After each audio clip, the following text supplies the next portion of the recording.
Donc aujourd'hui, on va travailler sur une notion Kokyo. Kokyo qui est le deuxième principe de l'aïkido. Donc Kokyo, c'est la respiration, expiration, inspiration, et c'est aussi ce qui donne le rythme du mouvement. Donc on va essayer d'aborder ça à travers le Ken d'abord et un main nue, et en s'appuyant sur les dokas de O-sensei. Donc on va travailler sur cette base-là. On va d'abord prendre un Ken.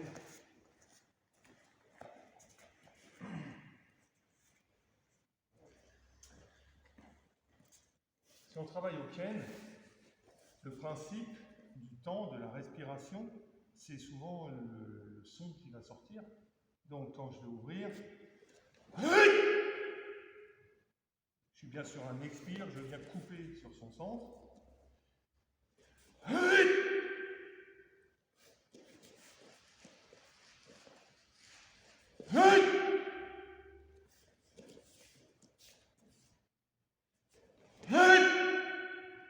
Voilà. Le problème, c'est qu'il va pouvoir reculer. Et là, je suis mort.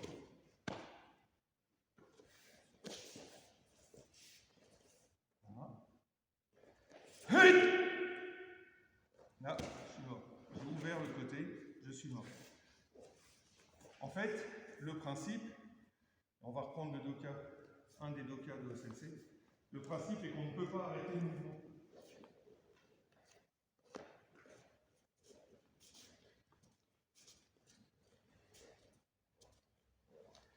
Donc O-sensei disait, enfin écrivait, hey, le cri du ventre frappe l'ennemi caché, la bête intérieure.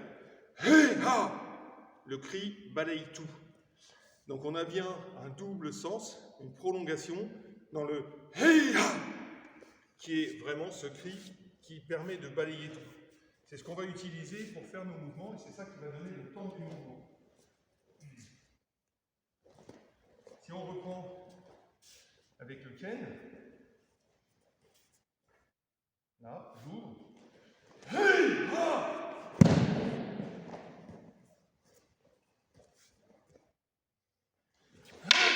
ha.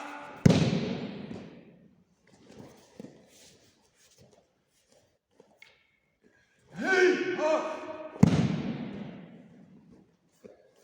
Même s'il recule, hey, ha.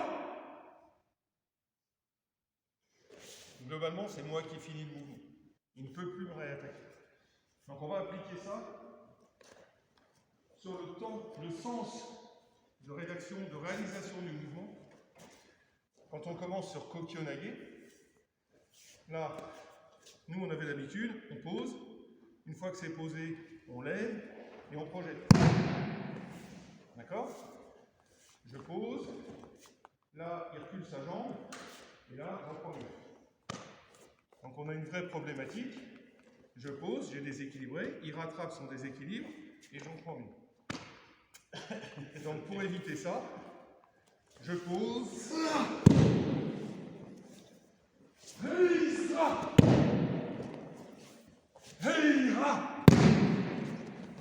Et donc j'ai bien les deux mouvements qui sont liés et ça ne lui laisse pas le temps de rattraper.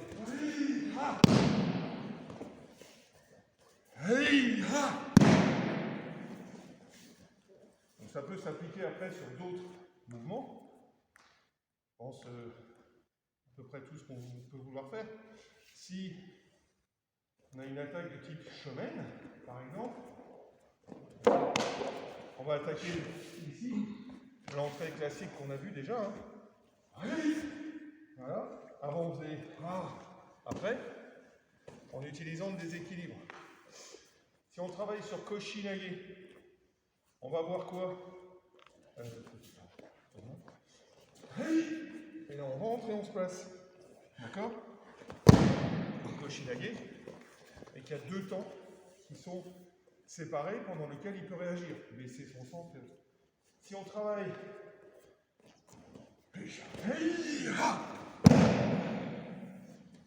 n'est plus du tout sur la même sensation, parce qu'il n'a plus le temps.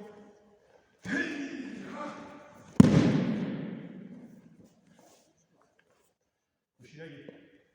Shironage, même base. D'accord? On faisait une fois après, ils vont poser. L'idée est la même.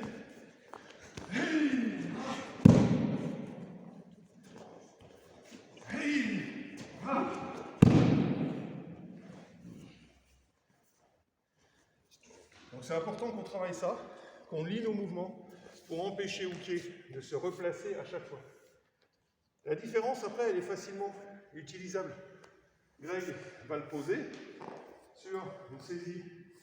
Donc, Gyakuhanmi Katatenori va faire Kokyodaye. C'est la même chose. Même sans être violent.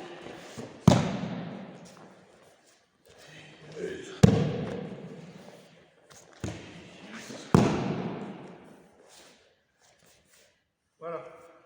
Le mouvement est lié, sans être trop rapide. Il est bien dans le temps de la respiration.